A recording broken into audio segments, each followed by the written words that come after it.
কেন্দ্রীয় বাহিনীর কড়া নিরাপত্তায় বীরভূমের বোলপুরের রবীন্দ্রবীথি বাইপাস এলাকায় চিটফান্ড কেলেঙ্কারিতে জড়িত এক বেসরকারি অর্থলগ্নি সংস্থার আধিকারিকের বাড়িতে হানা দেয় ইডি। অভিযুক্ত আনারুল ইসলাম, যার বাড়ি বীরভূমের লাভপুরের থিবা অঞ্চলের কাজীপাড়া গ্রামে, তিনি এলএফএস বুকিং প্রাইভেট লিমিটেড নামে একটি চিটফান্ড সংস্থার সাথে যুক্ত বলে অভিযোগ। সাধারণ মানুষের কাছ থেকে কোটি কোটি টাকা তোলার অভিযোগ উঠেছে তার বিরুদ্ধে। বৃহস্পতিবার সকাল থেকে আনারুল ইসলামের বাড়িতে কেন্দ্রীয় সরকারের ইডি আধিকারিকেরা তল্লাশি অভিযান চালান। অভিযানে উপস্থিত ছিল কেন্দ্রীয় বাহিনীর একটি শক্তিশালী টিম। বীরভূমের বোলপুর থেকে বিশাল দাসের রিপোর্ট, তারাপীঠ টিভি।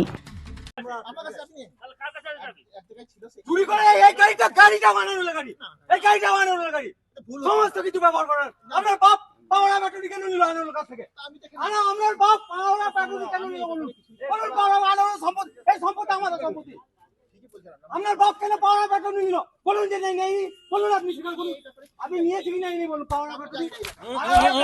সম্পত্তি পাওয়া ব্যাটারি কেন নিল বলুন? আপনি চোরের শালা, চোরের শালা, আপনি আনানোর সব করে দেন। আপনি বলো আমি জোর করে বলতে পারি, আমরা গরিব মানুষ যেমন তাই দেখে, আর তখন বিনা খেয়ে গেলে বড় হয়েছেন, বিনা দেখলে পড়ে থাকতেন, দেখি নাই আমরা? না, একদম না। আসতাম আমি পড়ে থাকতাম না। দেখুন আমরা আমাদের বুনাইকে দেখুন, আমাদের জলে নাই, স্যার কি জন্য এলেন আপনি?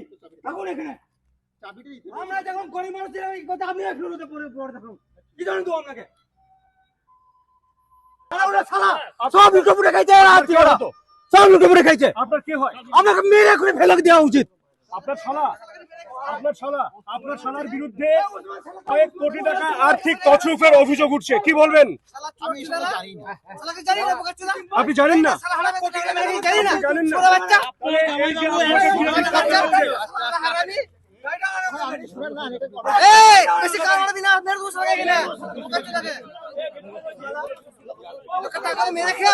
আজকে ইডি আধিকারিকেরা আনারুল মন্ডলের বাড়িতে, এই মোহাম্মদ আনারুল ইসলামের বাড়িতে এসেছিল, কি বললো আপনাকে? কি জিজ্ঞেস করলো? জিজ্ঞাসা করেন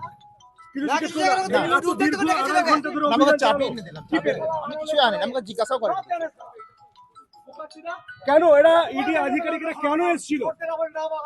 কেন এসেছিল দাদা? কেন এসেছিল?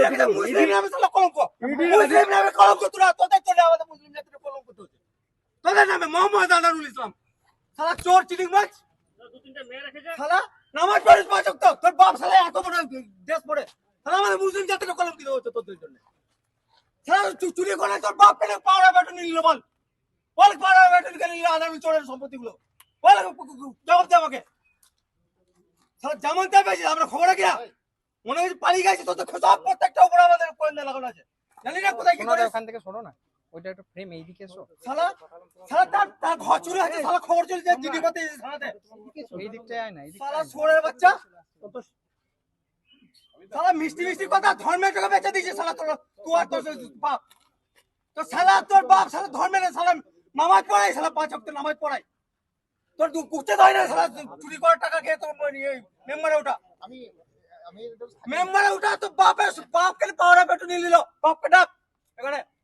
তোর বাপ কত টাকা ইনকাম করে চাইছে? ওর আনারুল ইসলামের পাওয়ার অপরচুনিটি নিয়ে নিল পুরো সম্পত্তি। দলিল নিবে, দলিল সব মিডিয়াকে দিয়ে দেবো এখনই চাইলে।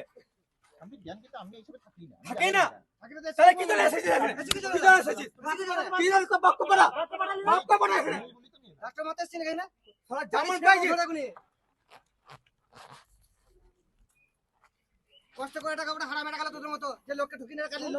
ওই উসমান ছোড়া বাচ্চা টাকা লাগে, টাকা সমস্ত এটা পাওয়া শালা উসমান। আপনি কি জানতেন যে আপনার আসা হয়েছে বলতে আজকে যেটুকু আমরা সকালে শুনলাম যে ইডি এসেছে এখানে, তো ইডি আনারুল ইসলামের বাড়িতে ইডি হানা করেছে, আরও বিভিন্ন জায়গায় করেছে, যেমন যেটুকু শোনা দিলীপ মাইতি বাড়িতে হয়েছে। এদের যে এলএফএস ব্রকিং প্রাইভেট লিমিটেড নামে একটা এরা ব্রকিং ফার্ম চালাতো, ঠিক আছে। তো এই আনারুল ইসলাম ছিল বোলপুরের, যে আনারুল ইসলাম এ ছিল ডিরেক্টর, ঠিক আছে। তো যেটুকু শুনলাম যে আরামবাগেও আজকে রেড হয়েছে, আরামবাগ ছিল ওদের, ওখান থেকেই অপারেট হতো টোটাল। এরা বোম্বেতে একটা মানে বুকিং অফিস দেখিয়ে এই কাজটা করতো। তো এখন দেখা যাচ্ছে যে আমরা যে বোম্বে ইয়ে হওয়ার পরে, মানে যখন এরা এটাকে মানে কি যেন নামটা ইয়েটা সিবির এর ওপরে যখন কেস করলো এটা বোম্বে যেটা জিয়াজু হ্যাঁ, এর মানে এমডি হচ্ছে সৈয়দ জিয়াজুর রহমান, হ্যাঁ, যে আরামবাগ অফিস থেকে টোটালটাকে অপারেট করতো। হ্যাঁ, বোম্বেতেও এরা অফিস দেখিয়ে সবার সাথে এইভাবে চিট করেছে, প্রচুর টাকা কি বলে মানুষের টাকা চলে নিত আর গেছে। কি বলে টাকাটা নিয়ে নেওয়া? এখানে নিত আপনার শেয়ার মার্কেটে খাটাবো বলে নিত। তো শেয়ার মার্কেটে খাটাবো বলে যে টাকাটা নিত সেটা বলতো শতকরা 2%, মানে হচ্ছে 1,00,000 টাকা কেউ রাখলে সে 2% পাবে। কতদিন ধরে চলছিল এই কারবার? এটা 2013 সালে এখানে এসেছে, ঠিক আছে, বোলপুরে 2013 সালে এই এমডি আনারুল ইসলামী এই সিস্টেমটাকে নিয়ে আসে, ঠিক আছে। তারপরে সেইটা দিনে দিনে এইভাবেই চলছিল। আচ্ছা, বলছি আপনারা টাকা দিয়েছিলেন? হ্যাঁ, শুধু আমরা নই, এখানে প্রচুর মানুষ টাকা দিয়েছে। যেটুকু আনুমানিক আমাদের কাছে একটা হিসাব আছে সেটা হচ্ছে যে বোলপুর থেকে সম্ভবত প্রায় 70-72 কোটি টাকা বোলপুর ব্রাঞ্চ থেকে লেনদেন হয়েছে। আপনারা কি চাইছেন? আমরা এখন চাইছি যে এর একটা সুব্যবস্থা হবে। আমরা হাইকোর্টে একটা কেসও করেছি। হ্যাঁ, আমরা সেবির একটা কেস চলছিল স্যাটে, বোম্বেতে। সেই স্যাটে কবে আমরা জানতে পারেন যে আপনারা একটা টাকাটা ট্রাইব্যুনাল কোর্টে একটা কেস চলছিল, সেইটাতেও আমরা কেস করেছি।